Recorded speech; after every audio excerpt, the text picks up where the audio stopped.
Hello, everyone, and welcome to our Experienced Practitioner webinar on representation, signatures, and ethics in trademark cases. I'm Jason Lott, the Managing Attorney for Trademarks Customer Outreach, and I am thrilled to have two amazing experts with us today to talk through this subject matter. I am going to introduce both of the guys here in a couple of minutes, but before we dig into today's presentation, I do want to go over a couple of housekeeping tips. So for those of you who are wondering whether today's session is being recorded, it is. We will make the recording available as soon as possible. We try to have it turned around within about 3 weeks. If we can get it done sooner than that, great, we will. And we will be posting it both to YouTube and to our site, so you'll be able to find it and watch it whenever you want to. We also have the slides available. You should have seen a link to those in the email you received yesterday or today with your link to join the program. There's a link to the slide deck. If you didn't get the slide deck beforehand, no problem. I'm going to ask Darcy, who's one of our WebEx techs today, to pop it into the chat so you can download it and have a copy for your records. For those of you who are interested in CLE credit, we have applied for CLE credit with Virginia. We haven't gotten the acceptance back yet, but as soon as we do, we will email you and let you all know that it has been approved for CLE in Virginia, and then there'll be a self-certification form that comes with it. We'll be emailing that as well, and then if you're not in the Virginia bar, you can use that information to apply for CLE credit in your own state.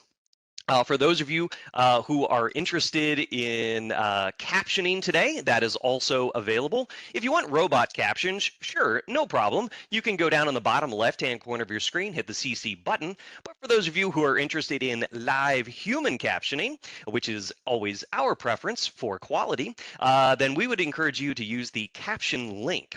To find the caption link, go down to the bottom right-hand corner of your screen. You'll see that chat bubble. You can open up the chat bubble, and Darcy has already put in the link to the caption, but in case you don't see it, I'm sure Darcy will pop it in there again for any of you who came in a little bit after time. If you have any technical problems today throughout the presentation, audio, video sorts of things, please use the chat to communicate with Darcy. He'll do his best to help you out, but please don't use the chat for substantive questions. If you have any substantive questions that are triggered by today's material, I'd encourage you to use the Q&A box instead. So if you're looking at your screen right now and saying, Jason, I don't see a Q&A box, you are not alone. In order to open up the Q&A box, go again to the bottom right-hand corner of your screen. You're going to see three little dots. Go ahead and hit those three dots, and you'll see an option for the Q&A box.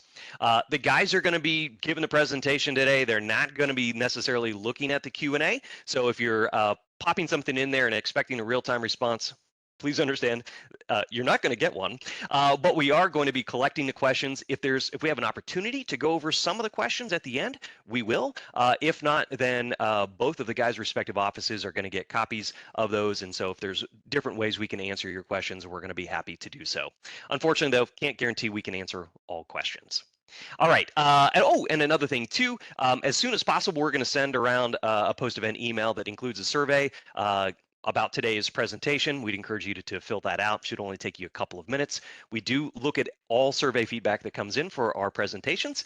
So we want to know what you have to say, whether you enjoyed it, whether you have some suggestions for later improvement.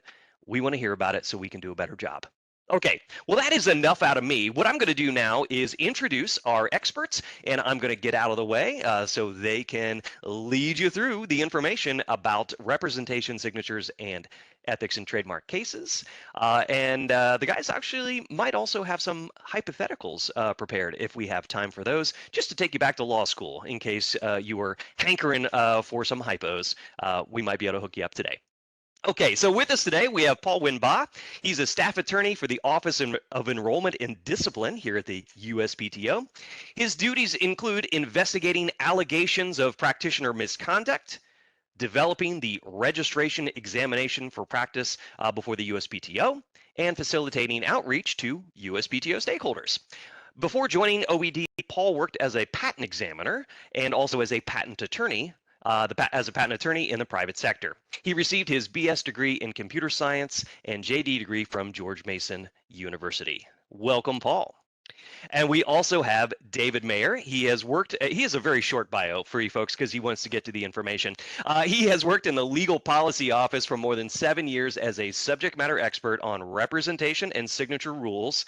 And he's presented on this topic during several webinars, as well as presenting during Trademark Bootcamp and at many of our other broader outreach events over the past several years. So you guys are in really great hands with Paul and David. And so I'm going to turn off my camera, go on mute, and then we will dive into the presentation. Okay, guys, take it away. All right. Thank you, Jason. Good afternoon, everyone. Thank you for joining us today. My name is Paul Winbaugh with the Office of Enrollment and Discipline, and I'm joined today by David Mayer from Trademark Legal Policy. Today, we'll be walking through representation, signatures, and ethical issues in trademark practice. Let me start with this. In trademark practice, sometimes it's not the complex arguments or novel legal theories that get attorneys into trouble. It's the basics, like who signed the form? Was your staff properly supervised? Was the signature entered by the right person in the right way? Those details might feel small in the moment, but they carry big consequences and go to the core of our system's integrity. Clients, courts, and the USPTO all rely on these details to know filings are accurate and trustworthy. So among our topics for today, we'll talk about rules, enforcement, and most importantly, practical ways to protect yourself and your clients. Some of what we cover today will sound like common sense, and yet we'll show you situations where practitioners have messed it up. A couple of housekeeping notes before we begin. David and I will be passing the mic back and forth throughout this presentation so you don't get speaker fatigue listening to the same voice. And it is our plan to leave extra time at the end for any questions that you may have for me or David. Great. Let's begin with who the Office of Enrollment and Discipline is and why we're part of this conversation. The Office of Enrollment and Discipline, also known as OED, or to those of us who work here, the Office of Enjoyment and Delightfulness, has a simple and important mission. OED's mission is to protect the public and the integrity of the IP system. We have disciplinary jurisdiction over individuals who engage in practice before the USPTO. This includes trademark attorneys. We enforce the USPTO rules of professional conduct, which are based on the familiar ABA model rules. It's important to note, OED's goal is not to catch attorneys making mistakes. Our goal is to maintain confidence in the IP system. For example, if the trademark world is a busy city, OED is more like the traffic lights. Most people drive fine, but when someone runs a red light, we step in. Not because we enjoy giving tickets, but because safe traffic keeps the city moving. So how does a matter reach OED? It usually begins with a grievance, which is a written submission identifying possible grounds for discipline. Sometimes the grievance comes from clients, sometimes opposing counsel, sometimes angry uncles or disgruntled family members, and sometimes even practitioners themselves. Self-reporting can be a mitigating factor because it demonstrates candor and responsibility. Once a grievance is received, OED investigates. Outcomes may include no action, a private warning, settlement, or in more serious cases, formal charges filed usually within a year of the grievance. OED's investigations include trademark scams. However, these scams must involve an identifiable practitioner. If a practitioner is involved, we have jurisdiction to investigate. If not, we refer the matter to other offices like the Register Protection Office, which specialize in suspicious trademark filings. Thus, OED doesn't work in isolation. We're part of a larger effort across the USPTO to address trademark scams. David, why don't you tell us a little bit about the other players? Thanks, Paul. So OED works independently on investigating practitioner misconduct, but both the Register Protection Office and Legal Policy Office refer matters to OED when a practitioner seems to be involved in rule violations in trademarks. And RPO and LPO, as we call them regularly, we work independently of OED to address trademark rule violations through a separate administrative sanctions process. So similar to how OED issues a formal complaint, trademarks can issue a formal administrative order, such as a show cause order, when any party, whether it's practitioner or non-practitioner, is believed to be in violation of the trademark rules. We also issue orders and notices concerning violations of the USPTO.gov account agreement. And after issuance of one of these orders, the USPTO may issue appropriate sanctions. So with all that in mind, we're going to turn to the actual rules and talk a little bit about what it means to practice before the office in trademark matters. So first, I'd like to address how one becomes recognized as a practitioner before the office in a trademark matter. Within the regulatory framework, there are three methods of recognition. You can file a power of attorney form signed by the proper party. You can sign a document on behalf of a party who's not already represented by an attorney at another firm. Or you can be identified as the attorney of record in a document signed by a proper party if that party is not already represented by an attorney at another firm. Generally, if an attorney is appearing before the office, the key inquiry is whether a different attorney is already recognized. An attorney may generally only self-appoint her or himself if the applicant or registrant is unrepresented. So that leads to the question, what does it mean to be already represented? In most cases, once an attorney is recognized as the applicant or registrant's representative, registration is ongoing until the office receives a properly signed new power of attorney or revocation of the previous power of attorney, a granted request to withdraw signed by the attorney of record, or if the current attorney is suspended or excluded from practice. Certain actions also automatically end recognition of the power of attorney, most commonly an ownership change or abandonment or registration of the mark or the acceptance or refusal of a maintenance filing. That's why unless a new appearance is entered post-registration, the USPTO will generally accept a Section 8 filed by a new attorney at a different firm. As a courtesy, the office generally leaves attorney correspondence information in the record after registration, unless the attorney files a request to withdraw, noting that the representation has ended. So when one chooses to be a representative of an applicant or registrant, one becomes responsible for all aspects of the prosecution of the application, maintenance submission, or other submissions. Perhaps most importantly, practitioners should be aware that their actions or inactions bind the applicants and registrants, and importantly, that these actions by previous representatives also bind the applicant or registrant. In the context of sanctions, the USPTO's Federal Register Notice on Trademark Administrative Sanctions processes makes clear that applicants and registrants are responsible for the actions and omissions of their representatives, and that resubmitting documents or appointing new attorneys will not avoid imposition of sanctions. With that, I'm going to turn it over to Paul to discuss a bit about how we actually file using the Trademark Center at USPTO.gov. Thanks.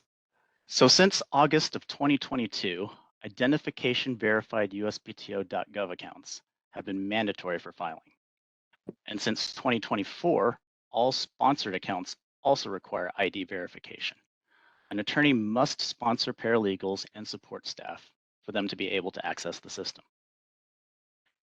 It is important to note that according to the sponsorship agreement, your sponsored staff must be directly employed or retained by your company or your law firm and under your direct supervision. Why is direct employment and direct supervision important? Because ultimately, the responsibility for actions of the sponsored staff lies with the attorney. My paralegal did it is not a get out of jail card. If your staff files something crazy under your name, guess who receives a letter from OED?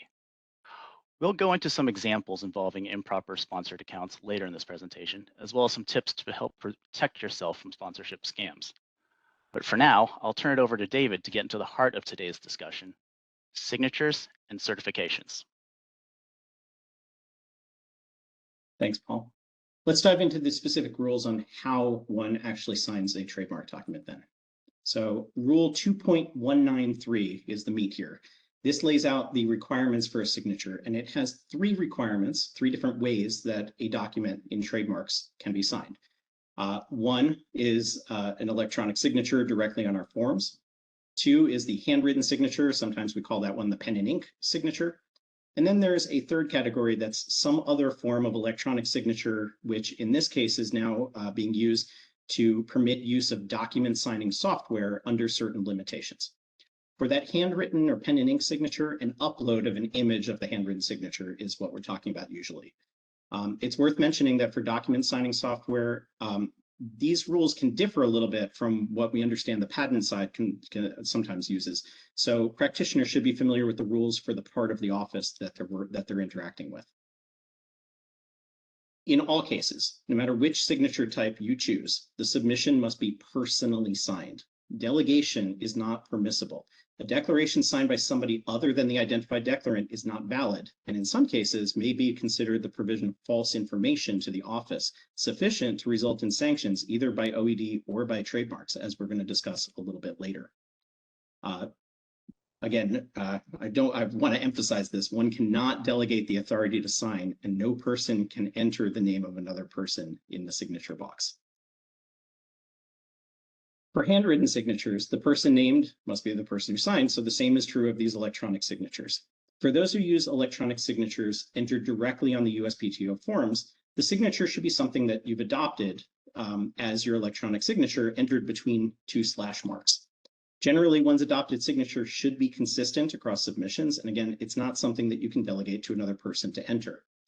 Recognizing that the proper person to sign is not always the same person who's going to prepare or submit the document, the same rules exist for entry of electronic signatures using the e-sign option, the electronic signature via email option, where we generate a link that permits a third party to sign.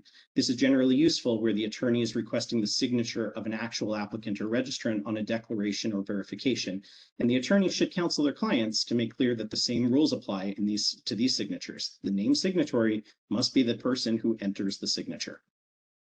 For the final category, it's worth noting that use of document signing software, which is still relatively new for trademarks, it's currently limited to forms which contain a verification or involve filing a change of address or representation or CAR form. The PDF generated signature page on the USPTO form must contain that USPTO generated timestamp, which is currently limited to only certain forms.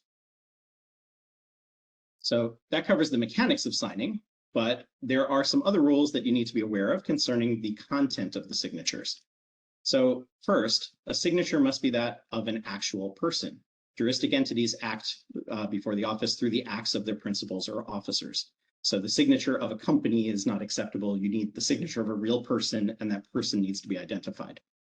And generally, the USPTO is not going to question the information between those slash symbols on an electronic signature, but we may do so if the information in between those slashes suggests that somebody else signed, that there was a third-party signature. In all cases, besides the actual signature section, every signature submission must be accompanied by the full name of the person who signed, as well as that person's relationship to the application or registration. While the rule indicates that the information must be adjacent to the signature, in some circumstances, the office will still accept the signature if it's clear, if that information is identified elsewhere in the submission. So now we're going to turn to who can sign the document. We've got the format of what the signature looks like and how it needs to look, but we're going to get into who is the right person to sign a particular submission, the authority to sign. So the proper person to sign these trademark submissions often changes depending on the nature of the document that you are submitting. Rule 1, again, it's 2.193E in this case, lays out an extensive list of the proper parties to sign. But generally, it can be split into three big categories: verifications of fact, responses, amendments, requests, and petitions, and powers of attorney. So let's start with verifications of fact. So verifications of fact are required on documents containing averments that address specific knowledge of the applicant or registrant. Principally, that's applications, allegations of use, petitions to revive, requests for extension of time, and most declarations, including those accompanying substitute specimens or claims of acquired distinctiveness. So because these documents concern the signatory's knowledge, the office accepts a very broad group of potential signatories: those who can legally bind the applicant or registrant, which is in most cases, that's a corporate officer or principal, a qualified attorney who is recognized or who might be recognized by virtue of signing this particular document, or any person with firsthand knowledge of the facts and implied authority to act. Because this category is so broad, the office is generally not going to question the authority of a signatory to one of these documents unless there is an inconsistency in the record, usually involving the actual or implied authority to sign. So, second category, that's responses, amendments, requests, including petitions to the director and request to update correspondence without changing attorneys, because that's the power of attorney. In these cases, the submission must be signed by an attorney if one is recognized. If there's no attorney of record, these documents must always be signed by the individual applicant or registrant, all joint applicants or registrants, or for juristic entities, a person with apparent authority by virtue of his or her title or position. We're going to discuss some examples of those in just a second. Finally, powers of attorney. To change attorneys, the submission will always need to be signed by the individual applicant or registrant, the joint applicants or registrants, or a person with authority to bind a juristic party. Small caveat here is that the office will accept the signature of another attorney at the same firm if you're just requesting to merely update the information, including the information for the main attorney for correspondence purposes. Also under Rule 217, 2.17 C2, an attorney may also identify additionally appointed attorneys, even those who may be in-house or at a different firm. But revocation of the original attorney of record's power will also revoke any of those associate powers. Importantly, a properly signed appointment of a new attorney at a new firm automatically revokes any previously recognized attorney. So what happens when the submission does many things at the same time? So several of USPTO's forms contain verifications of fact, but also permit the submitter to request other changes. In these cases, each portion of the document will be reviewed separately to determine if the signatory had authority to make the change. If an attorney is recognized, only the attorney's amendments can be accepted. However, the declaration portion of these submissions may be accepted, even if the other portion is not. So very likely to draw office actions in these cases where the wrong party signs part of the form, or the form does multiple things and it's not a signatory with authority to do the thing that they were trying to do. All right, so let's turn to some examples. I know that was a lot. So we're going to look at some of these titles for the purposes of juristic entities, and this is where a lot of people get tripped up the most. The office is going to look at the type of entity to determine the proper signatory and the proper title for a signatory. So simply, in most cases, again, if the signature must be an officer or a principal, if it has to be somebody with authority to sign, it has to be somebody who fits into one of these categories. Now, you'll see for a domestic corporation, the titles of president, chief financial officer, some sort of officer level. For LLCs, you're usually talking about somebody who is a principal, owner, manager, or member. We also will accept, of course, shortened titles. We know that SVP, CEO, these titles, CFO, we're going to recognize those as well. So it doesn't have to be spelled out entirely. We will recognize those short titles. So what doesn't work? Well, unacceptable titles will include some of these examples. Agents and claimed authorized signatories are generally not principals or officers unless they're identified somewhere else in the record with a different title that we would accept. Also, of course, a non-attorney can't be turned into an authorized signatory by a company. Now, one area where people get a little bit confused sometimes is in-house counsel. So while an attorney working for a juristic entity can be recognized as the attorney of record, of course, these attorneys can't sign documents which would ordinarily require signature by a principal or officer of the company unless that person is a principal or officer of the company. So, for example, in-house counsel already identified as the attorney of record may sign responses or amendments, but that person couldn't be used, for instance, to revoke the authority of a previously appointed attorney unless they do so in their capacity as someone otherwise authorized to legally bind the applicant. So that's why, as you'll see on the slide, you can't just sign as senior trademark counsel if you're trying to do something that a corporate officer would have to do. If you were chief legal officer or senior vice president or something like that, then we would encourage you to use that title in addition to a general counsel or in-house counsel title.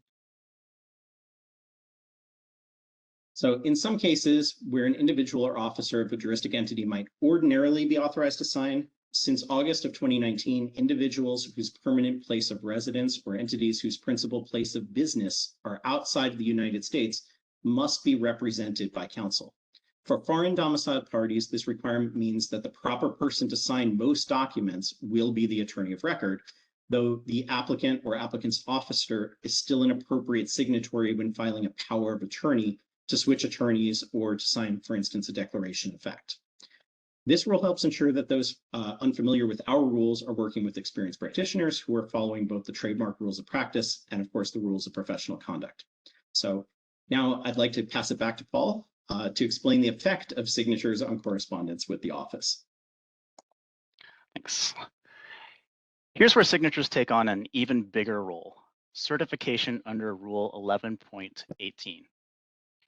Each signature submitted to the USPTO is more than a formality under Rule 11.18. It certifies that a reasonable inquiry has been made, that the factual content is supported, and that the submission is not frivolous. In other words, your signature is a statement of professional responsibility. When you sign and submit anything to the USPTO, you're not just moving paper. You're certifying that after a reasonable inquiry, your statements have evidentiary support. Reasonable inquiry includes information known or that can be reasonably and readily obtained. And Rule 11.18 violations have consequences. For instance, improper signatures can jeopardize the probative value of the filing and lead to trademark-related sanctions. Additionally, improper certifications may also subject the attorney to an ethics investigation and possible sanctions by OED. For example, there have been sanctions due to certification of fake specimens, false or misleading domicile information, attorney information, signatory information, applicant information, and declarations of use of a mark. Which brings us to some real-world examples of what happens when attorneys treat signatures too casually. Impermissible signature cases are trending at OED. Many cases involve attorney sanctions for signing on behalf of clients, allowing staff to sign for them, or otherwise using improper signature processes. It's worth emphasizing that OED's goal is not to punish attorneys, but to safeguard the reliability of the register. If a signature is questionable, the value of that registration is questionable. Take In Re Zong here, for example. Here, a US licensed attorney was suspended for impermissibly entering client signatures on trademark documents. The rule is simple. Clients sign their own names. If your inner voice says, well, I'll just sign for them this one time, that's unfortunately the voice of a future disciplinary investigation. In Re Ni, the practitioner was reprimanded for submitting documents where his paralegal signed his name. In Re Wang, it went one step further. The lawyer had his paralegal enter his own signature and applicant signatures on change of address and representation forms. And last but not least, in Toledano, it was much the same. Practitioner was suspended for presenting numerous impermissibly signed documents to USPTO. So a helpful reminder here. Shortcuts may feel efficient in the moment, but they usually lead straight to USPTO rule violations. Now, administrative sanctions can be even more far-reaching than individual attorney discipline. I'll turn it over to David to discuss a couple major cases. Thanks, Paul. So as I explained previously, trademark separately reviews matters and can issue sanctions independent of OED. Two recent cases of note are the precedential In Re Stelcor management services. We'll sometimes just refer to that as Stelcor. And in Re Shenzhen Seller Growth Network Technology, sometimes colloquially just Seller Growth. And I'm going to be discussing both cases in a little bit more depth right now. So in Stelcor, the company essentially admitted to preparation of US trademark related submissions on behalf of others, including using the signature of an actual attorney. In defense, Stelcor had argued that the rules on signatures and practice before the office have changed, such as with the US Counsel rule. But that isn't actually true when it comes to who may practice before the office and with regard to requirements that all signatures must be personally entered. The office has required a personal signature for more than 20 years. The order for sanctions also makes clear that the signature violations are particularly damaging because the office relies on these signatures to support facts material to registration, and that such a defect is uncurable if submitted with intent to circumvent the USPTO rules. Now, seller growth is another notable signature violation administrative sanction matter because there the respondent was found to have concealed their misconduct by specifically seeking cooperation from US licensed attorneys and then misusing their credentials while violating several USPTO rules. Several complicit attorneys were eventually also sanctioned by OED, and the USPTO terminated proceedings in more than 52,000 applications and reopened registrations connected to this matter. So with that, I'm going to turn it back over to Paul, and we're going to discuss a little bit about some examples of the misconduct that the office is really concerned with. Thanks, David. It's not just practitioners making mistakes. There's also bad actors actively trying to exploit the system. Let's turn our attention to some common scams. Trademark scams have grown in number and sophistication. Some are obvious, like fake invoices or offers for lifetime registrations. Others are more subtle, involving misuse of USPTO accounts or misleading clients. For example, with sponsorship scams, sponsorship scams are trending. In these scenarios, companies convince attorneys to sponsor accounts for staff that they don't actually employ or supervise. Those accounts can then be used to file submissions, sometimes without the attorney's knowledge, which could lead to unauthorized practice of law, among other things. Worse, they may continue to be used long after the relationship with the company ends. These were some of the common themes in In re Worley and In re Okiki, which I'm about to discuss on the next slide. In re Worley, an attorney was reprimanded for sponsoring unauthorized individuals, and in re Okiki, an attorney was suspended for allowing non-practitioners to operate under his sponsorship.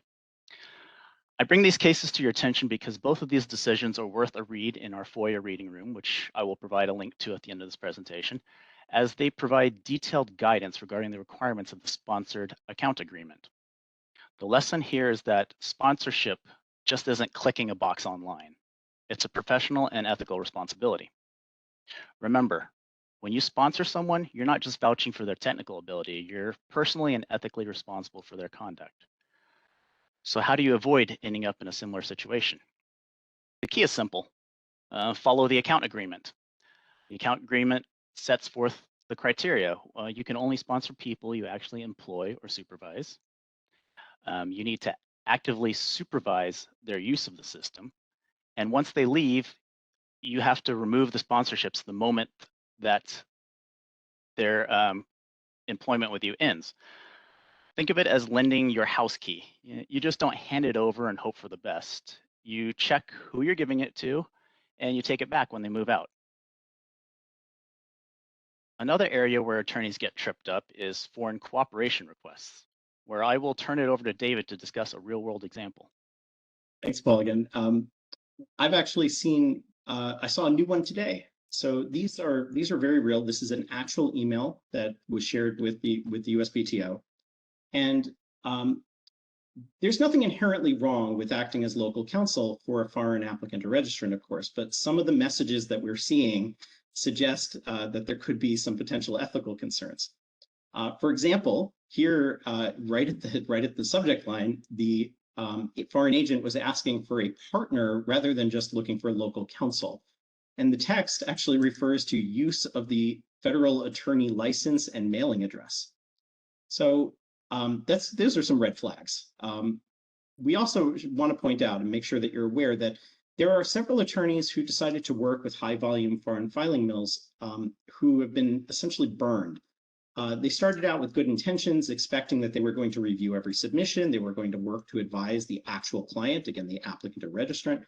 But quickly, they found that by sharing their login credentials or sponsoring a foreign attorney or agent as if they were support staff, well, that foreign filing mill started using the attorney's signature on correspondence and submitting documents without attorney review. So, under current account sponsorship agreements, that attorney became responsible for the misconduct and all the potential ethical and professional ramifications that come with supporting unauthorized practice of law. Yes, sometimes these cooperation requests cooperation requests are thinly disguised filing mill scams. Filing mills often advertise on gig platforms or via email. They generally pay attorneys per submission, sometimes just a few dollars of filing, and they crank out massive volumes of filings. The problem with this, high volume encourages shortcuts. Under Rule 1118, you must conduct a reasonable inquiry into every application you file. It's pretty difficult to conduct the proper level of inquiry when you're doing it for $5 to $20 per submission.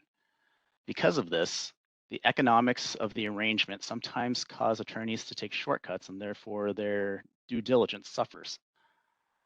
As OED has found in numerous cases, including In Re Co. and In Re Toledano, which are cited here, the attorneys here took shortcuts due to thousands upon thousands of trademark filings, and it turned into an ethics violation.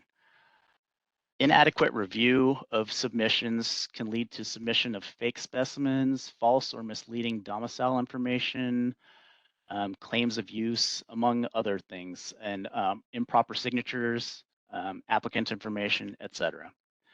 So how do you protect yourself when approached with one of these arrangements? First thing is do your homework. Research the people you're working with. See if they're a bona fide company or law firm. And use the USPTO's trademark decisions and proceedings tool. We'll provide a link for that at the end of this presentation as well. So use that tool to regularly check your bar number in the USPTO database to see if it's being misused. And most importantly, you have to remember that your client is the applicant, not the referral company or the filing mill. If you keep that in mind, your professional judgment will usually point you in the right direction. Now let's shift gears and talk about practical tips for protecting yourself in daily practice. Regarding your USPTO.gov account, always use your own email address for the ID verification.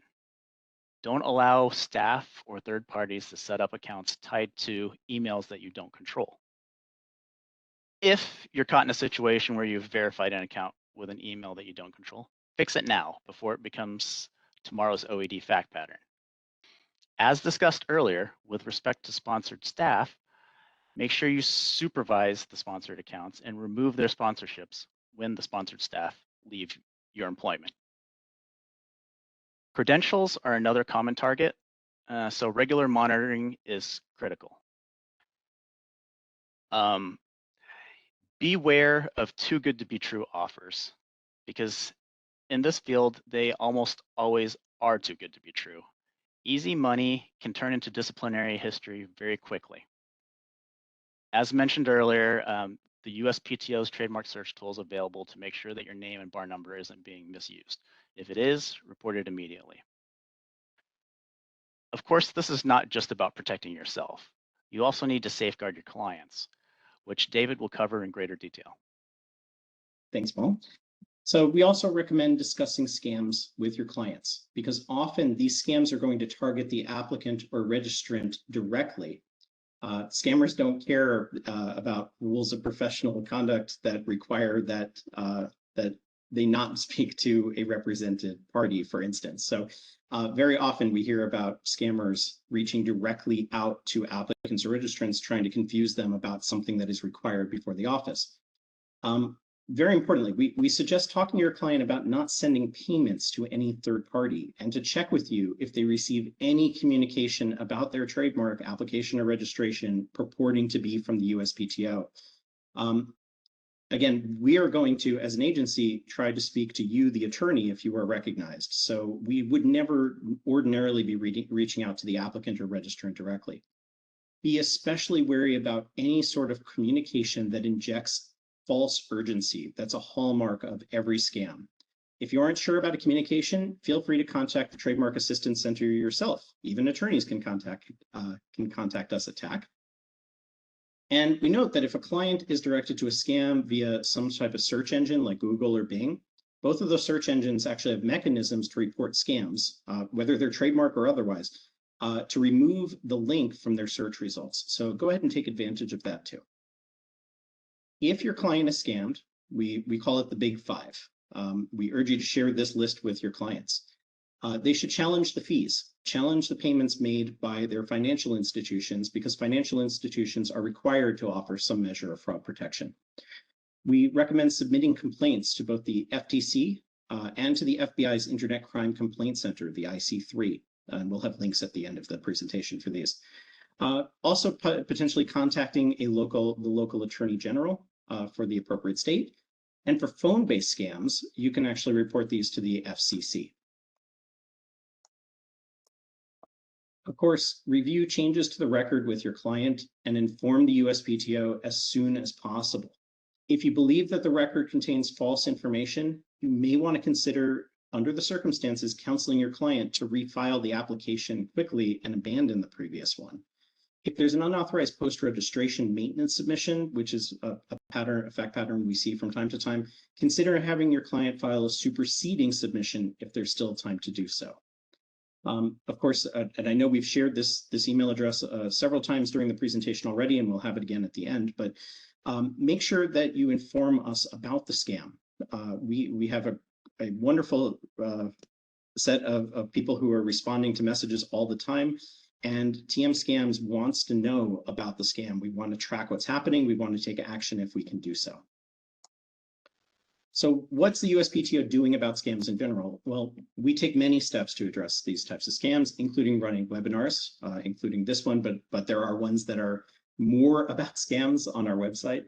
We update our external websites. We're adding additional measures of protection to the submission process.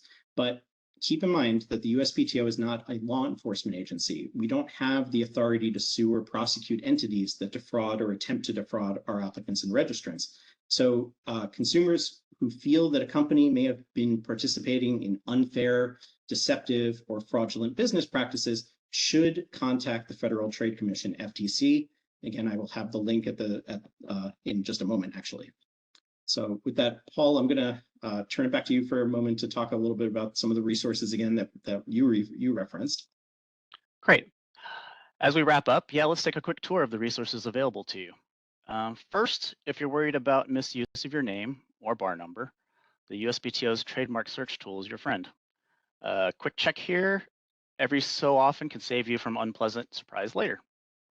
Second, for those of you who enjoy reading OED decisions and who doesn't like a little professional drama, the FOIA reading room houses disciplinary orders and opinions. These are excellent reminders of what not to do, and sometimes they serve as cautionary tales that are better learned secondhand. Third, the USPTO's trademark sanctions orders database lets you review administrative actions so you can see how filing mills, fake specimens, and signature violations are being handled in real time. We also have the Trademark Scams website that provides guidance on preventing scams, how to respond to scams, as well as the latest scams that we're aware of here at the USPTO. And that final link also has some links to some webinars that I referenced, longer form webinars that are just about scams, rather than just touching on it like we were doing here. Additionally, some of the other references that we want to make you aware of. If you have questions about your ethical obligations, or you want to report some bad behavior that you're noticing from a particular practitioner, go ahead and email oed@uspto.gov to send it to the Office of Enrollment and Discipline directly. To report a trademark scam, I know I've said it a few times, but tmscams@uspto.gov, that is the email address of the Register Protection Office. And again, we want you you or your client to report fraud to the FTC and report internet crimes to the FBI through the IC3, and these are the links. You'll notice that the FTC one has a longer org code at the end there to notify them that it's coming from a USPTO related matter. They've asked us to share that. If your client doesn't remember that and they just do report fraud, that's okay too. It's still getting to them, but they do like to know that it's USPTO related. So it looks like we have lots of time left. So Jason, would you like us to jump into some questions right away, or you would maybe jumping into the hypotheticals? Some of the hypothetical situations be a good idea? Yeah, I'll tell you what, let's jump into some hypotheticals first. We have had some questions that are coming in, so we're going to try to get to as many of those as we possibly can. I do know that there's actually one or two that I can answer right now. One of them was from Farah, and also I think Flava had a question about searching in the trademark database for attorney bar information. I will double check it, but the way that I use the system anyway is only by checking by bar name, not by bar number. But let me see if there's something in there that I can figure out while you guys are going through the hypos, and then I will report back. So let me get out of the way. You guys can go through some cool hypotheticals, and then we'll come back and answer some questions. Cool. Thank you, Jason. So these hypotheticals are real world type situations. They're situations that we see on a regular basis here at the PTO. So I'm going to jump into a couple of them here and we'll talk through it and we'll talk about some of the possible outcomes. So in the first one, a partner at a small boutique IP firm submits a trademark application on behalf of a corporation, and she identifies herself as the attorney of record and additionally appoints her two law partners by name. Okay, so far so good. The firm later hires a brand new associate who takes on this particular matter and submits a response to office action, and he signs his own name and next to it writes attorney of record. Is this properly signed? Now, I'll give you a moment to think about it. I don't want to rush anybody here. We're not going to use we don't have the polls set up, so I apologize for that. But what do we think? Thumbs up, thumbs down. All right, here we go. The answer is yes, this is fine. So ideally, the firm's going to file a change of address or representation, sometimes called the CAR form, to update the primary attorney responsible for the matter so that the USPTO knows who we're supposed to be communicating with. But we're going to accept the signature of another qualified attorney purporting to work for the same law firm, even though that attorney wasn't necessarily explicitly named in the application. Okay. So now we're going to continue that same associate. So the same associate at that firm completes a response to office action for the firm's biggest client. He leaves for the day and forgot to submit the document. He's on his way home. He's in the car, and the paralegal assistant calls him and says, "Hey, did you remember to file that submission?" And he's like, "Oh no, I forgot to do it." So he directs his paralegal assistant to file the response and just go ahead and type my name in the signature field. It's okay. What do we think? Is this permissible? Is it ethical? So I'll give you a moment to mull this one over. I'm hoping a lot of people are shaking their heads right now. No, no, all trademark submissions must be personally signed by the named signatory. And on top of that, the attorney is responsible for the conduct of the supervised support staff. Paul, what do you think here? Yeah, that requirement is not a formality. It goes directly to accountability. When the attorney signs, they're certifying under Rule 11.18 that they've conducted a reasonable inquiry and that statements in the submission are accurate. That certification cannot be delegated. By asking a paralegal to just enter my name, the attorney is misrepresenting the true signatory, and that's false misrepresentation.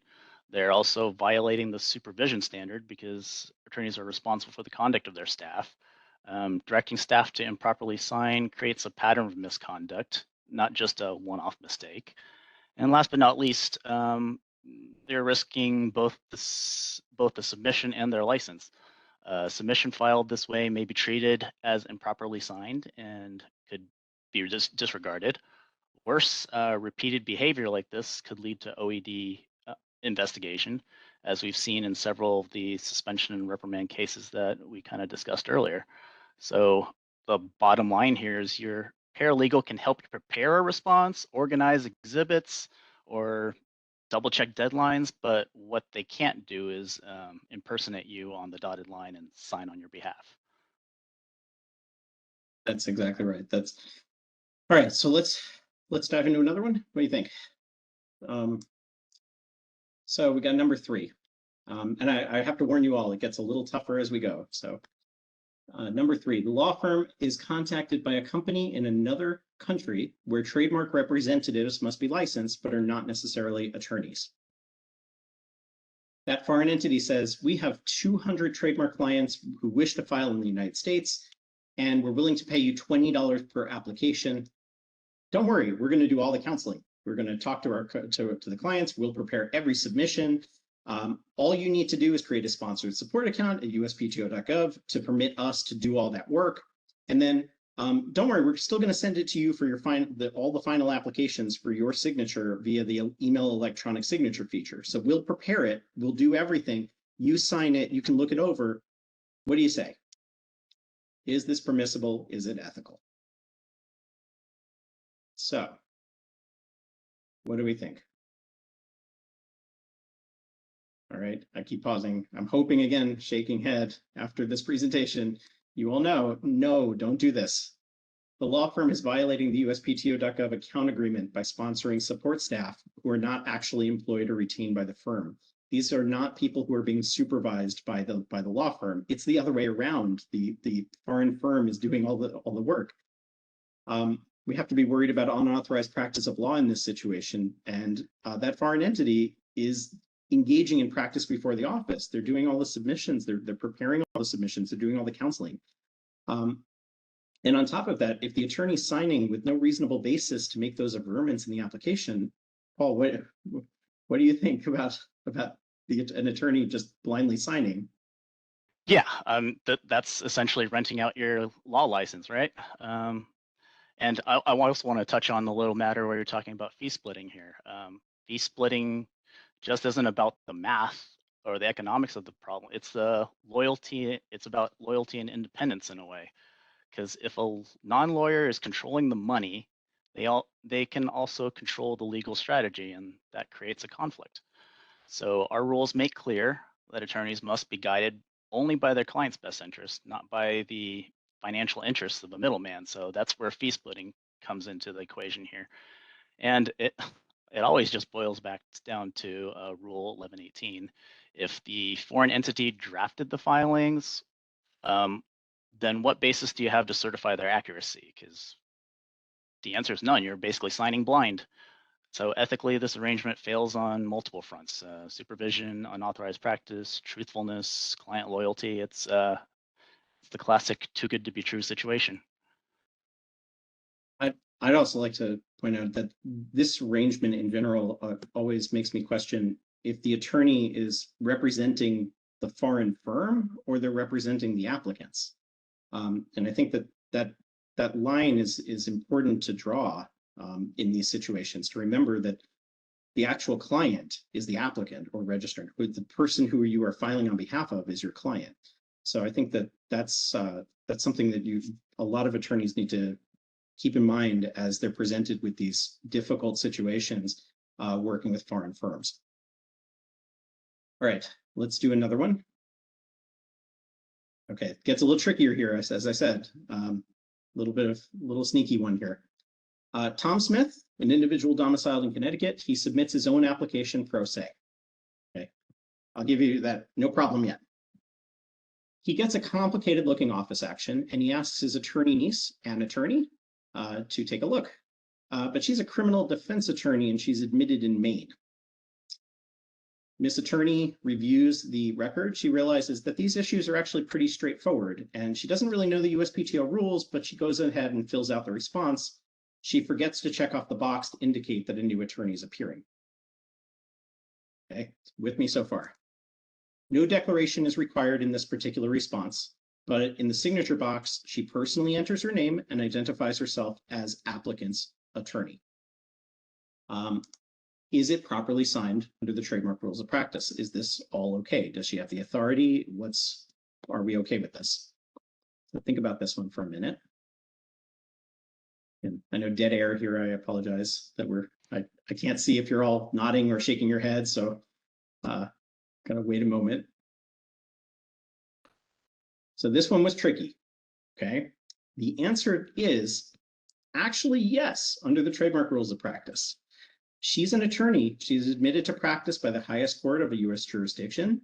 Therefore, she is authorized to practice before the USPTO in trademark matters, and her signature is sufficient to be recognized as the attorney of record because there was no previous attorney recognized. So her signature on that response makes her the attorney of record. We recognize her.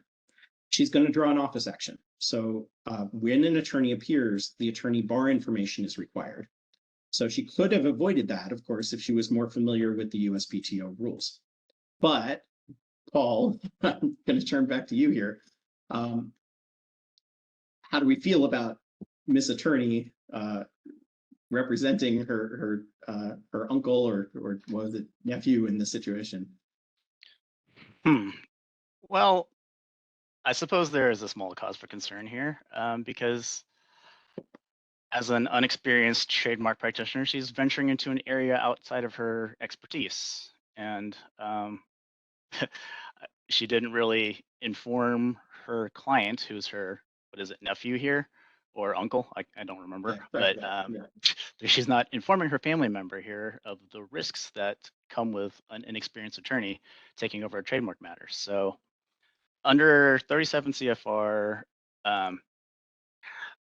there's the rule of the rule that you must provide competent representation.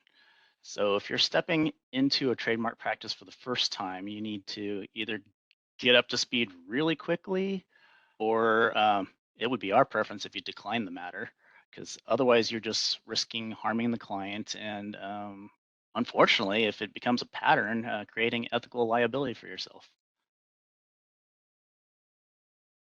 Okay. Well, again, this is that split situation. I think this is one where the rules, she's complied with the trademark rules of practice, but she's venturing into a territory where the rules of professional conduct are potentially going to be implicated if she's not careful. So I'm going to jump in. We've got two more. Don't worry, we're not going to do this for an hour. Two more, and they're connected. So keep in mind the facts when we do the next one, and they are the trickiest ones that I have prepared today. So we're going to start with Al Lawyer.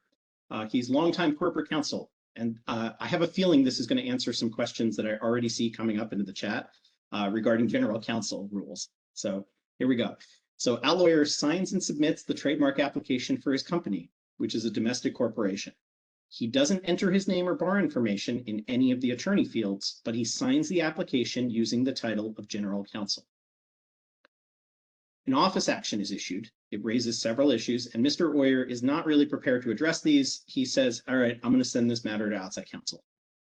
A new attorney, Noah Little, of Outside Counsel LLP, files the response with several amendments to the application. Is this permissible? So, tricky one. Again, I'm going to let you all think about this. Again, let me recap this one a little bit too. General counsel signed the application, but didn't enter attorney information in any of the relevant fields, but identified himself as general counsel. He doesn't file the response. The response is filed by Noah Little, who signs the response, if that wasn't clear. All right, this is a problem. We can't accept that signature. Al Lawyer signed the application as general counsel, so it identifies him as an attorney. And assuming he is admitted to the bar of a state, he is the primary attorney of record because his signature on that initial application is sufficient to recognize him as the attorney of record.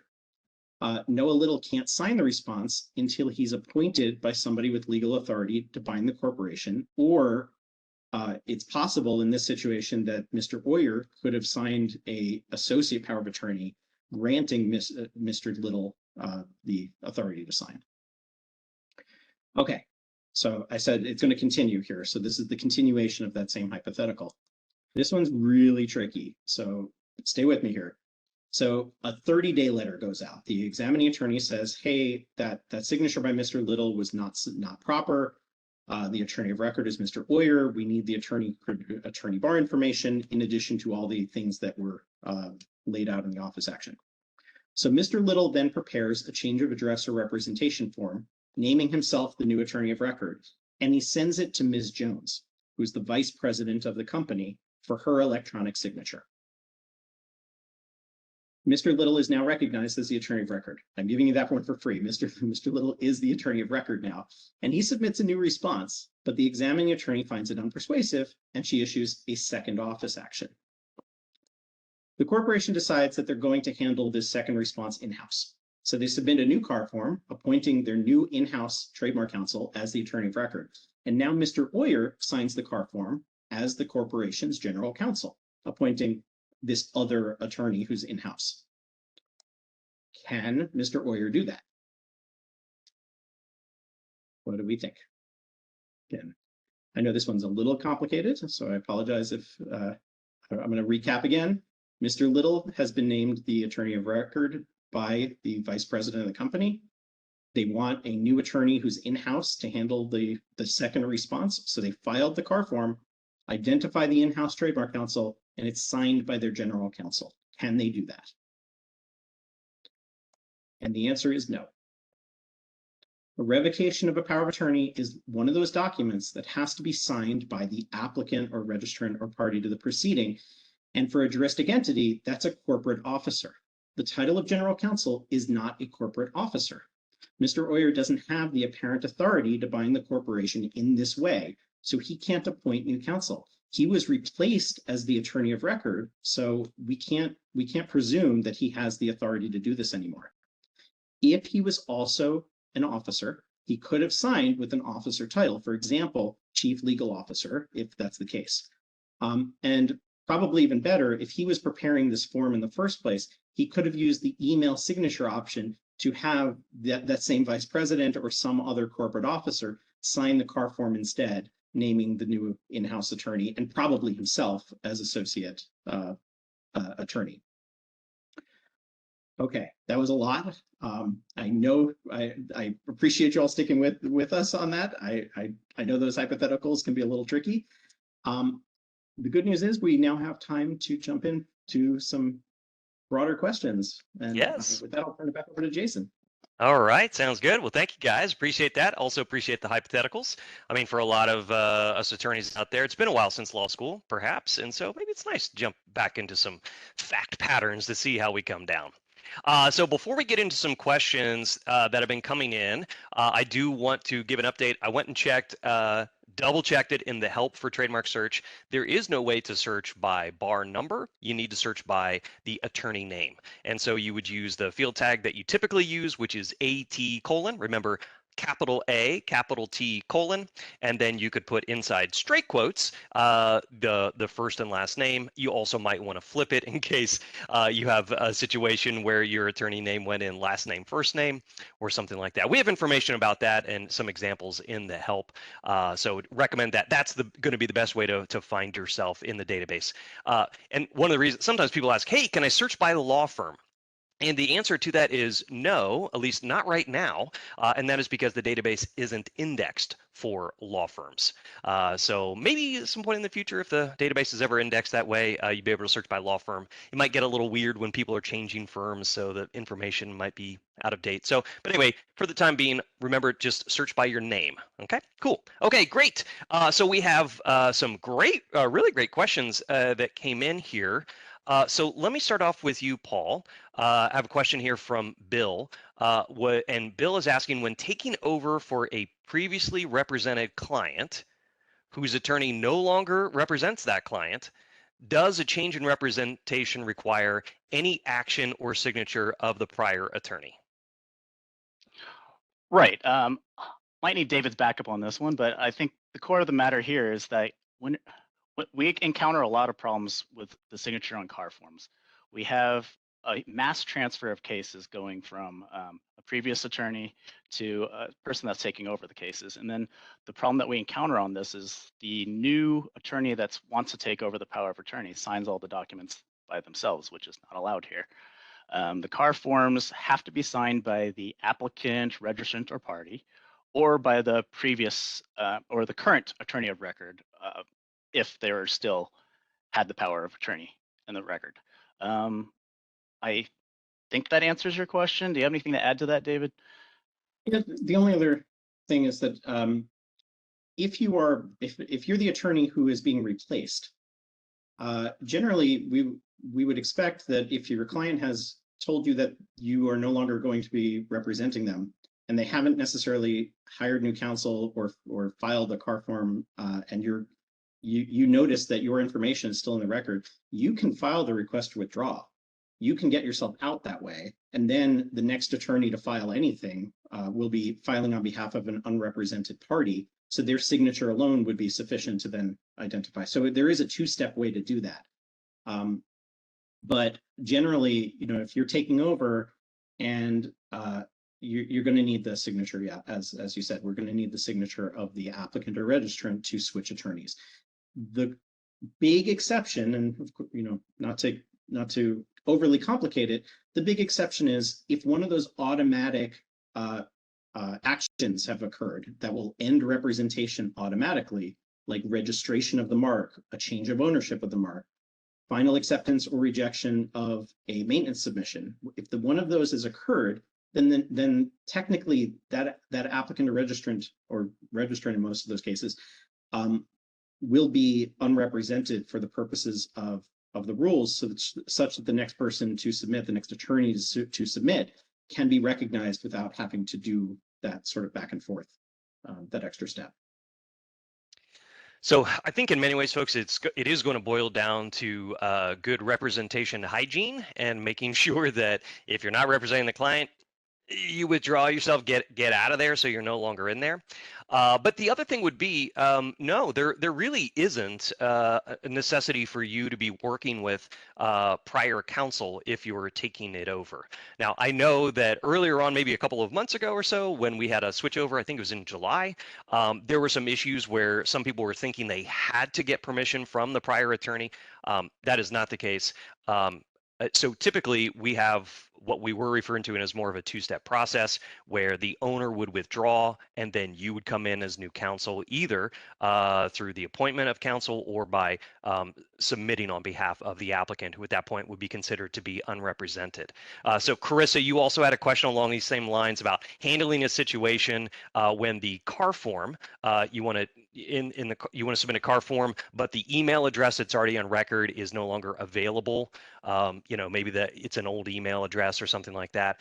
So in that case, you probably want to make sure you're conducting that two-step. Make sure that the owner is submitting the revocation of the power of attorney, and then you would be able to come in normally. So I'm assuming what you're doing is you might be running into a situation where it's challenging for authorization to make a change, which, if those of you who might recall, what we're trying to do is continue to try to lock down the system against bad actors, and that authorization step was one of the things that came up. So all right, thank you guys. Thank you, Paul. Thank you, David, and thank you both to Bill and Carissa for those questions. So, David, I've got a nice and easy one here for you. I think you've already addressed it. We just want to make sure that everyone is aware. So we have Raghavender here, who is a paralegal and also a sole proprietor. Doesn't have a whole lot of money to put towards trademarks and trademark registration and hiring attorneys and stuff like that.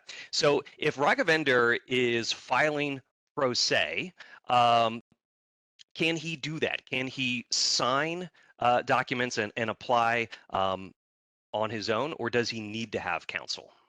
So this really gets to domicile. So yeah, that's what I was gonna say. In most circumstances, if you are domiciled in the United States, then you can represent yourself before the office in trademark matters. And when I say yourself, it's you or a company for which you are an officer or principal. So yes, if you are the sole proprietor of your own business and you are domiciled in the United States, yes, you can represent yourself. You can file pro se. If you are foreign domiciled, then there is a requirement for U.S. counsel. You do need to hire an attorney to represent you before the office. Okay, good. Hope that helps. And so, Elise, this had a sort of kind of a related question to that. I think this is when we were talking about signatures and who can sign documents and things like that. And Elise was curious about foreign counsel and foreign counsel being able to sign documents on behalf of applicants. Anything that you guys could add in that situation? Well, foreign counsel are not attorneys as defined by our rules. They are not admitted to the highest court of a U.S. state. Unless they are, there are plenty of attorneys who are admitted in many jurisdictions. So I'm not trying to say if you are foreign that you can't also be a U.S. attorney. But assuming that they're not also a U.S. attorney, that foreign counsel cannot represent a party before the office. They can't practice before the office in trademark matters. That said, there are circumstances. One, I want to make sure I'm the little asterisks here, authorized Canadian agents or attorneys, those who have been reciprocally recognized by the Office of Enrollment and Discipline. They do have some special permission here. But in general, a foreign counsel might, in certain circumstances, be the appropriate person to sign a declaration. If that person has firsthand knowledge of the facts and implied authority, maybe that situation might, in pretty unique circumstances where that person is directly involved in the company and knows what the applicant is doing here, and they might be the right person to sign that document, but they couldn't submit it to the office. They can't represent the applicant before the office. The little asterisks, again, I'm sorry to kind of take us off on a tangent, but for Canadian agents and attorneys, they have, who have been reciprocally recognized, they are permitted to counsel clients. They are permitted to do certain activities that constitute practice before the office that would not be okay for most foreign attorneys. They are still, their clients are still required to be represented by US counsel. So the US attorney is still the one who is supposed to be submitting the documents, but that foreign attorney might be able, in many other circumstances, they may actually be able to sign the form if they're not the one submitting the form. Okay. Paul, anything you want to add to that, or you think David has it covered? No, David has covered. Thanks. Okay, cool, good. Because we had a couple questions come in. One from Tanya. It's David, as if you were actually reading my mind about the next question, which was about speaking to authorized Canadian agents and attorneys. And Michelle was wondering about the circumstances in which a Canadian trademark agent could be recognized as a qualified attorney, things like that. So, and we also had an additional question about Canadian attorneys and agents being able to work with their U.S. counsel in terms of sharing documents. I'm assuming this comes from the old days when you could share an OBJ file before filing and things like that. Obviously, for applications these days, everything is done through Trademark Center. We don't do OBJ files for your base application. Instead, what you'll be able to do is share drafts among various people. But now, again, these are going to have to be associated attorneys or sponsored support staff. And you can share among various associated attorneys. When I say associated, I don't mean associates. Okay, you don't have to be associates at the same firm. You just have to be associated. And then there are tools actually inside the sponsorship tool, inside Trademark Center, which will allow you to associate with various folks that you work with. So you should be able to share drafts amongst yourselves before actual filing. So hopefully that helps with that one. Let's see here. Let me scroll back up here. Paul, here's a question for you. This is from May. Apparently, this has been a while ago now. Okay, years ago. Okay, there was a document floating around, not a USPTO document necessarily, but people were talking about the facts that I'm wondering whether essentially asserting that paralegal assistants could insert signatures for practitioners. I know you've already talked about the situations. Well, no, I'm glad you brought it up again, Yeah. because this seems like common sense, but it keeps popping up. And as you can see from the many decisions we have on our FOIA decision final order pages of sanctions, that this is an ongoing issue. So no, the answer is no. The named signatory needs to be the one that enters that person's wet signature or the signature in between the two slashes, because as I mentioned earlier, giving consent, it doesn't work that way where you can give a paralegal consent to sign your name. If you ask a paralegal to do that under Rule 11, the certification, you're misrepresenting who the true signatory is, as I mentioned earlier. That's a violation of the supervision standard, as I've mentioned, and it's a risk to do this because those documents are improperly signed.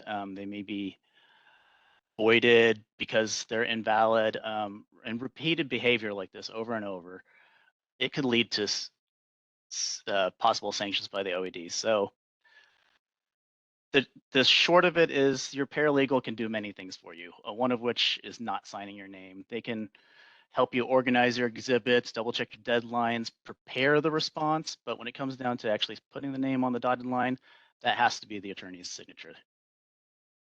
And it has Great. to be the attorney entering his or her signature. Yes, personally signed, right? I Correct. think is what the phrase is. Cool. So thank you for the question, May. And I think, I'm glad you asked it. And not that you were necessarily, May, a person who was doing that or like instructing your paralegal to do it or whatever the situation was. But I thank you so much for asking the question. I mean, it certainly does bear repeating, as Paul has said, and as we even have seen through seller growth and in and also Stelcor. I mean, there are real world consequences to submitting things that you shouldn't be or signing things that you shouldn't be, and nobody wants that to have happen to their clients. So thank you for asking the question. And the other thing I would also say is it's a great reminder that even though there might be a document floating around out there, it doesn't mean it's actually still valid or still true. And so we always recommend, if you want up-to-date information, please come on back to uspto.gov. Treat this please as your official source for all trademark practice before the USPTO. Yes, people are out there and they're very knowledgeable folks are creating various materials to sort of help. And you might have your own documents that you do, but make sure you're always referring back to uspto.gov and the various rules that you can see on our site. So thank you very much for that question. Be very wary of shortcuts. It saves time, but it's not the way to do it. Right. Yeah, true. Okay, David, now I have a question from for you. This is from Lynn, and it is about in-house counsel. Okay, so Lynn is asking the question, what about in-house counsel who isn't general counsel, but the corporation has given them the authority to sign? But that's very similar to general counsel, in-house counsel, all these titles, associate counsel, or all of those in-house titles that are not officer level. You can be the attorney of record and you can sign things and respond as the attorney of record. There's no issue there. The issue comes up when you're trying to take an action that only a officer of the company can take.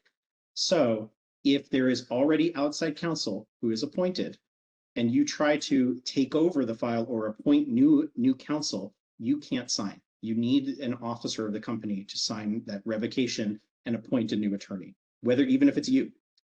So if you're trying to replace outside counsel with inside counsel, an officer of the company needs to submit the CAR form, the change of address or representation form, to make that switch. So what I sometimes will put out there, a suggestion, a way of operating, if you are in-house counsel who sometimes works with outside counsel, one way to do that is if you're submitting an application and you fill out the attorney information, there's that box for additionally appointed attorneys. That's a spot where you can essentially grant those associate power of attorneys right off the bat. And if you do that, you could name your outside counsel as additionally appointed. And then now you've got in-house counsel or outside counsel who might be able to respond to a particular office action or take a particular action in that case. Extra tip and trick. So. All right, cool, great, thank you very much. Okay, we had one here, and you guys have already addressed this during the presentation, but just want to highlight it here.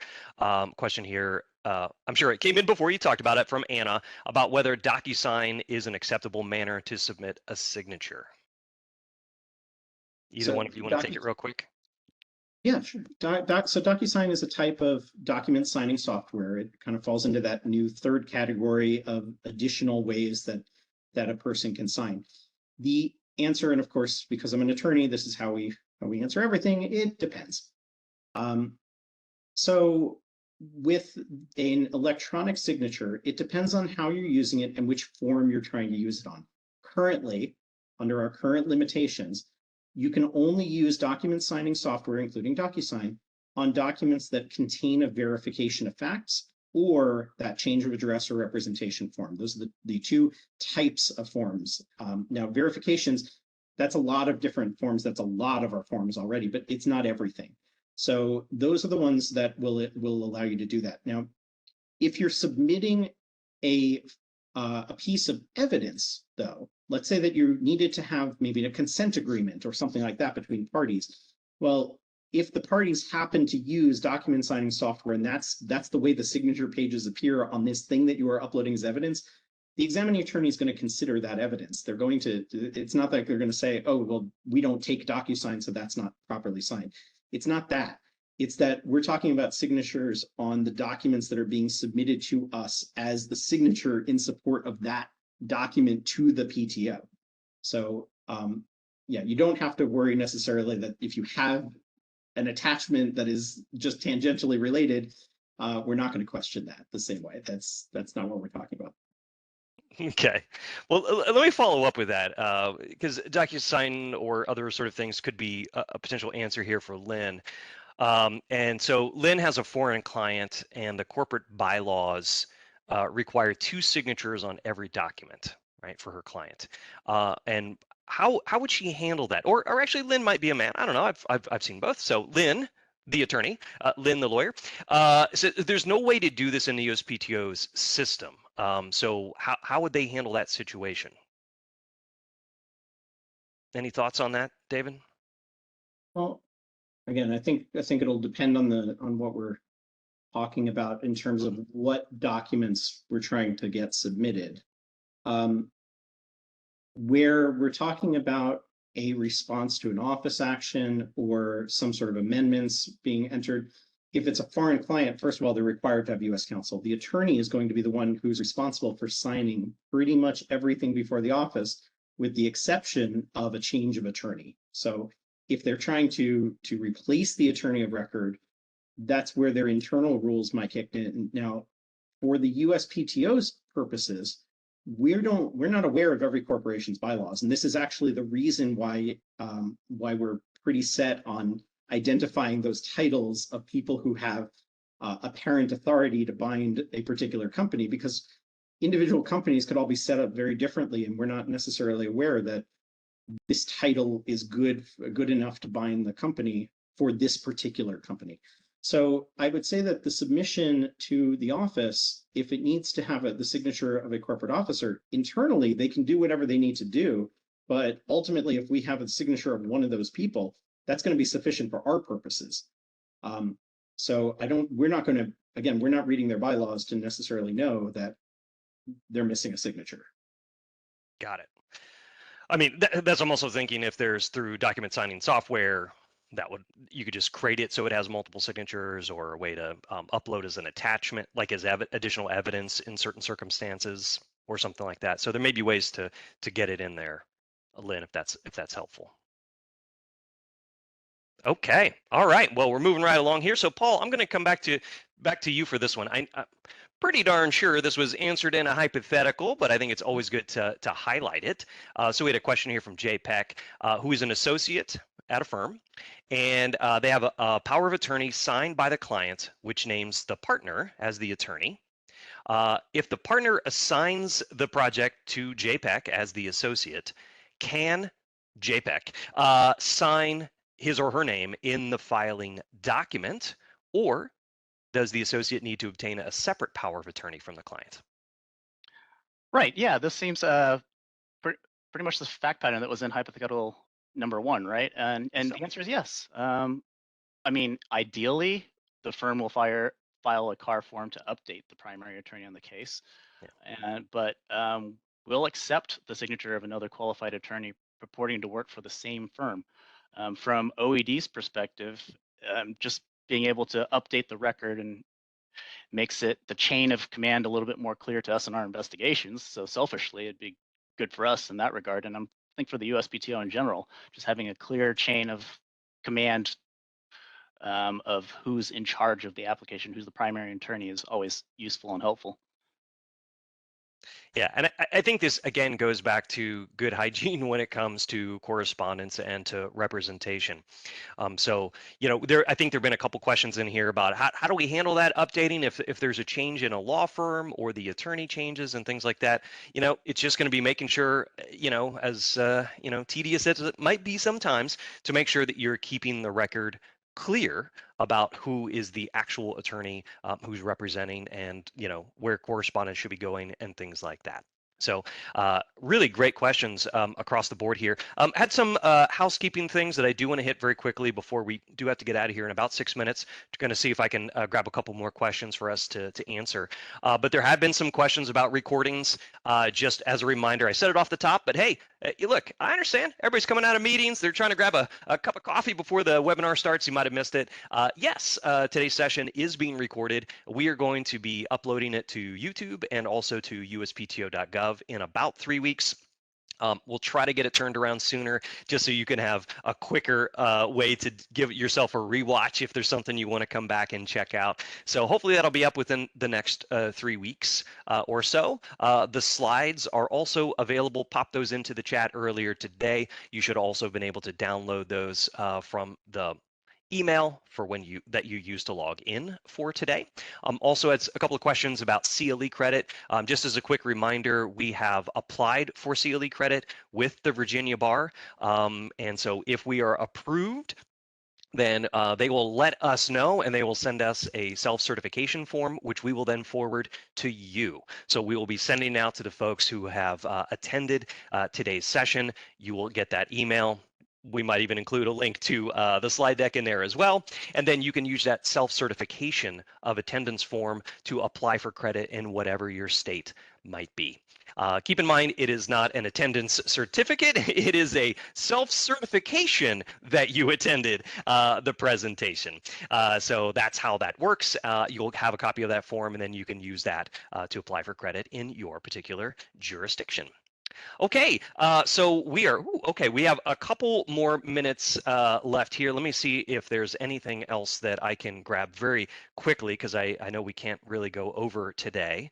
But guys, maybe you could talk a little bit more about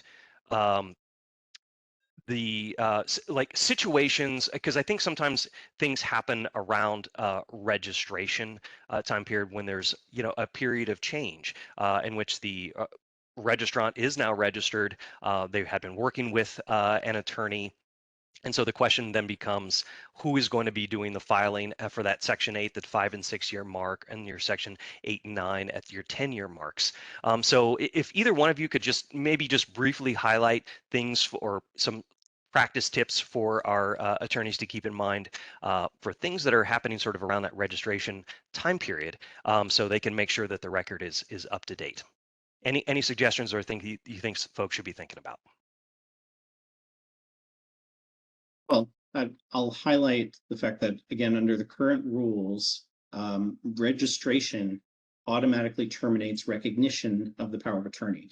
But as a courtesy, we usually leave the attorney information in the record with the understanding that in most circumstances, that attorney will probably still be counseling their client. And if we send courtesy information, we want to make sure that it's going to the attorney who had been representing. The attorney can always request that we take that information out through the request to withdraw form. There's a checkbox for the situation where you say that the mark is registered, I'm no longer representing this party.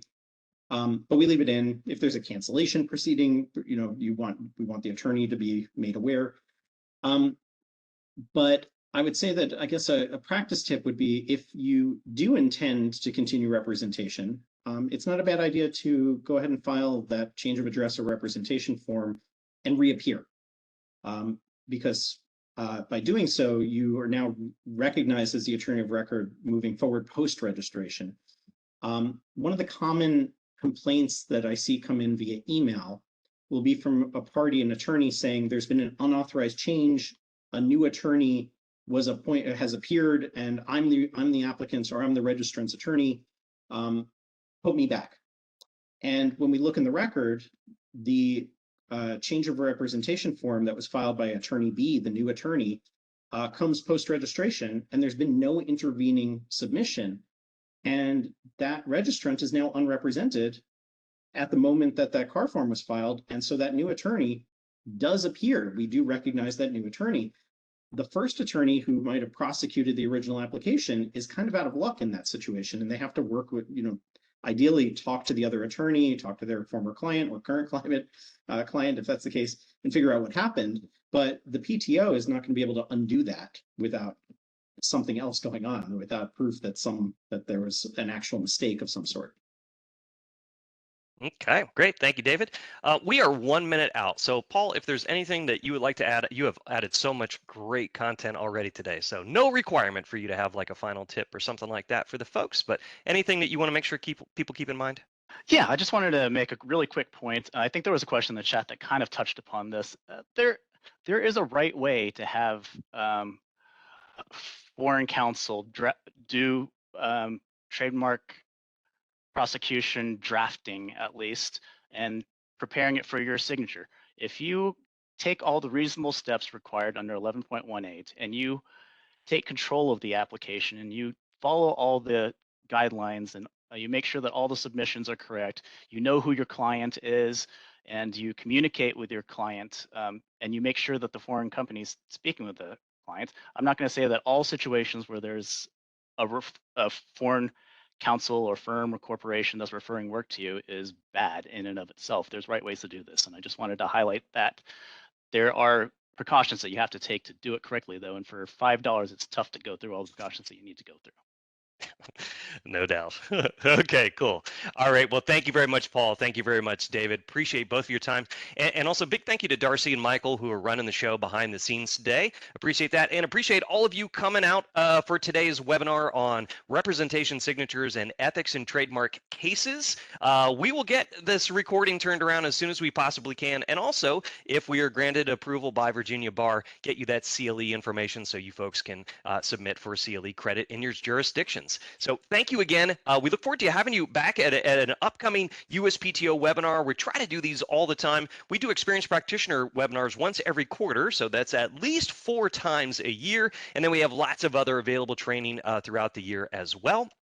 And so we'd encourage you to sign up for that. Oh, including USPTO Hour. We are typically on the 4th Wednesday of the month. Our next one is going to be October 22nd, where we're going to be talking about successes throughout fiscal 25 and some of the priorities we have on the trademark side throughout fiscal 26. So I'd encourage you to register for that when registration becomes available, and come on back, and we'd love to see you then. So thank you very much, everybody, and have a great day and take care.